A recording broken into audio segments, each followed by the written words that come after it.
Avec la Chambre d'agriculture de Savoie-Mont-Blanc, on s'intéresse aux agriculteurs et aux différents métiers. Et on va parler aujourd'hui avec un arboriculteur, c'est Jean-David Bézamy. Bonjour, vous allez bien? Bonjour, très bien et vous-même? Tout va bien. Alors, vous êtes à Chevrier, c'est en Haute-Savoie, c'est presque à la frontière de l'Ain et pas très loin de Genève, si je ne m'abuse. Expliquez-nous et présentez-nous votre exploitation. Oui, tout à fait. C'est à la frontière de l'Ain, en bordure du Rhône, et à peu près à 25 minutes de Genève. Donc, on est une exploitation en EARL à 3 associés. On cultive 26 hectares d'arbres fruitiers. Sur ces 26 hectares, nous avons 4 hectares de poires, les 22 hectares en pommes, et sur ces 22 hectares de pommes, nous avons 4 hectares de bio.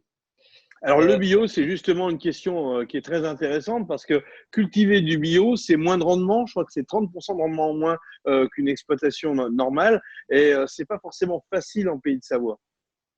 Non, tout à fait.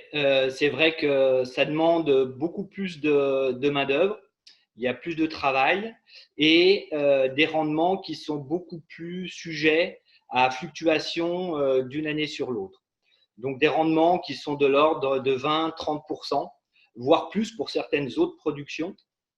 Et donc de ce fait, il faut qu'il y ait un prix qui soit plus rémunérateur du produit pour arriver à s'en sortir.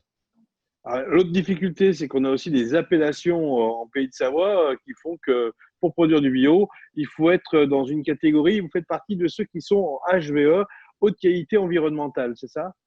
Oui, tout à fait. Le HVE, haute valeur environnementale, en fait, on peut être bio et ne pas être qualifié HVE.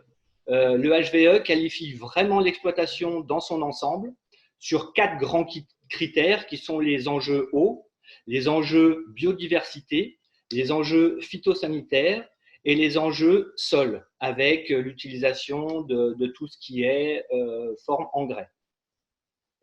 Alors, comment évoluer dans le bio en Pays de Savoie? Alors, c'est vrai qu'on a un grand historique de pratiques culturales avec des produits de qualité et sains depuis très très longtemps et qualifiés au ce titre par des IGP, des AOP, qui ont des cahiers des charges qui sont très très stricts et voire pour certains cahiers des charges qui ont déjà des, euh, des caractéristiques qui se rapprochent de la culture bio, avec un prix rémunérateur de ces produits et qui ont peu de différence avec du coup une qualification bio. Et du coup, on ne voit pas forcément l'avantage de passer en bio. Sachant qu'on peut faire de l'IGP et avoir une IGP bio. Arboriculteur, c'est un métier où l'on plante et on entretient tout type d'arbres. Quelles sont les autres exploitations qu'on retrouve en Pays de Savoie? Donc, essentiellement, en Pays de Savoie, on a une culture fruitière qui, justement, de par au tout début, c'était le label Savoie, et ensuite qui a été transformé en IGP Fruits de Savoie. Donc, la production fruitière, pomme, poire, est très représentée. Ensuite, l'essence même des deux Savoies, c'est l'élevage. Ensuite, un petit peu de production maraîchère. On a un peu d'élevage caprin, ovin. C'est vrai qu'on a une chance sur nos 2 départements, c'est d'avoir une diversité de production qui est énorme. Contrairement à certains départements qui vont être que céréales ou qui vont être beaucoup plus axés maraîchage comme dans le nord, etc. On a vraiment cette chance-là d'avoir une grande diversité. On a quelques notions de volume à donner, puisqu'en ce moment, eh bien, on parle justement d'écouler les stocks. Alors, si je prends la production fruitière, on a l'avantage de pouvoir conserver les fruits de façon optimum, correcte, dans des grands frigos, des chambres froides. Et du coup, on est moins sujet un peu à fluctuation. Ce qui fait que nous, par exemple, on va décaler, on va continuer de conserver sur 15 jours, 3 semaines supplémentaires par rapport à ce qu'on s'était fixé. On a aussi une démarche de vente par Internet avec un site qui s'appelle Mes producteurs, mes cuisiniers, où là, les ventes ont largement explosé. Donc, c'est vrai que pour la culture fruitière, on est un peu moins impacté. L'élevage, malheureusement, on a beaucoup moins de tourisme, donc moins de ventes, d'achat de fromage. Et il y a actuellement un poids sur la filière laitière qui est assez importante. Pour ce qui est du maraîchage, c'est un petit peu entre deux. Il y a pas mal de productions qui arrivent en ce moment, des salades, etc. Donc, l'écoulement est un peu coup-ci, coup-ça. Mais ça semble aussi là avoir une vente sur l'exploitation qui se développe très très fortement.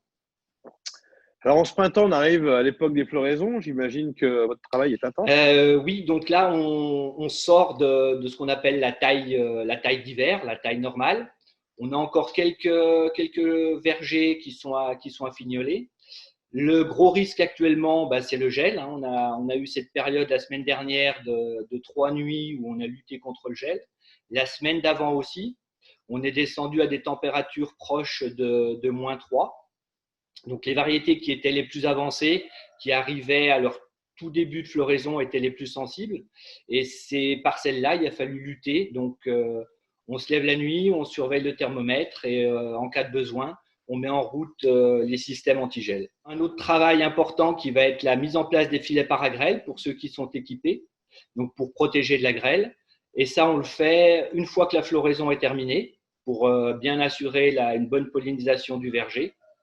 Et puis ensuite, un gros travail qui aura lieu au mois de juin qui consiste à faire de l'éclaircissage, c'est-à-dire de faire tomber les fruits qui sont trop sur les arbres pour assurer la régularité de production et la qualité. On parle de confinement, c'est une question qui devient habituelle dans ce genre d'entretien. Comment ça se passe pour vous, cette situation Eh que ben, on je... va dire qu'on a plutôt la chance d'avoir un métier qui nous permet de travailler. On est à l'extérieur, donc la petite équipe que j'ai avec moi, là, on est 4 personnes actuellement. Donc, on travaille chacun dans sa ligne. On respecte bien sûr, la distanciation. Et du coup, on n'est quand même pas trop impacté. À l'intérieur, par contre, pour le conditionnement des fruits, là, on a 5 dames qui travaillent pour mettre les fruits en plateau, en barquette, etc.